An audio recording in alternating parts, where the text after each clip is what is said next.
اور فرمایا کہ من لم یذبح فلیذبح علی اسم اللہ، جس نے جانور ابھی تک ذبح نہیں کیا وہ اللہ کا نام لے کر ذبح کرے۔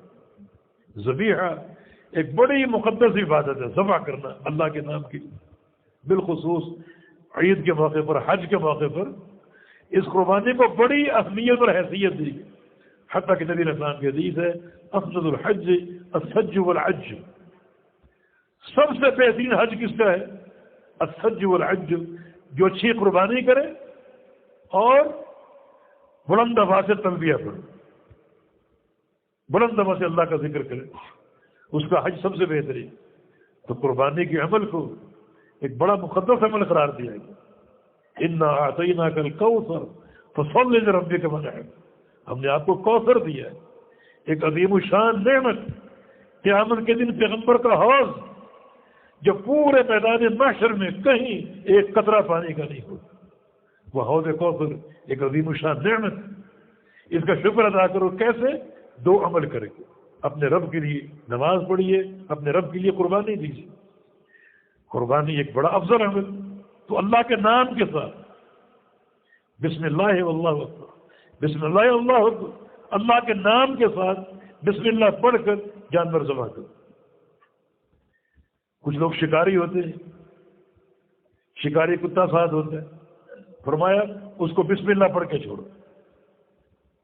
شکاری کتا نہیں، تیر ہے یا وہ بندوق سے نشانہ لے رہے، فرمایا بسم اللہ پڑھ کے نشانہ لے رہے۔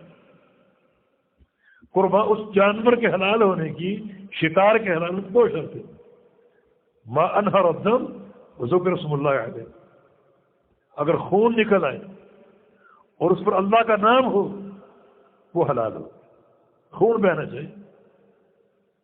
اگر خون نہیں بہا، آپ نے گولی ماری اس کو، خون نہیں بہا، جانور مرا ہوا ہے، ہو سکتا ہے وہ گولی اس کو چپٹی لگی ہو جس سے وہ گھٹ کے مر گیا ہو، کہ تیر آپ نے پھینکا ہو، اس کی نوک جسم میں داخل نہ ہوئی ہو بلکہ چپٹا جا کر تیر لگا تو وہ گھٹ کے مر گیا، خون نہیں نکلا، وہ حلال نہیں۔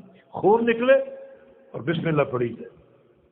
صحابہ نے پوچھا اگر ہم بسم اللہ پڑھ کر جانور پر اپنا تیر برساتے ہیں یا کتا چھوڑتے ہیں اور جب شکار تک پہنچے دوسرا کتا بھی ساتھ شامل پھر وہ حلال ہے۔ ہو سکتا ہے اس کو مارنے والا دوسرا کتا ہو جس پر بسم اللہ نہیں پڑھی گئی، آپ نے شکار کم کھانا ہے کہ بسم اللہ پڑھ کر آپ نے چھوڑا۔